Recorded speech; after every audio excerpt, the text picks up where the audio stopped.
హైదరాబాద్లోని Shri Renuka Yellamma tractor union association ఆధ్వర్యంలో సరూర్ నగర్ నుండి సైతాబాద్ వరకు ట్రాక్టర్లతో ర్యాలీలు నిర్వహించారు.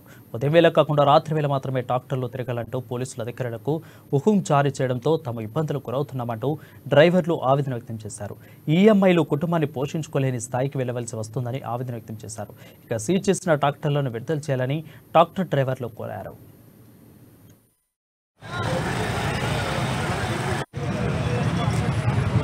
టిప్పర్లని నో ఎంట్రీ టైం నుంచి తొలగించవలసిందిగా కోరుతున్నాం.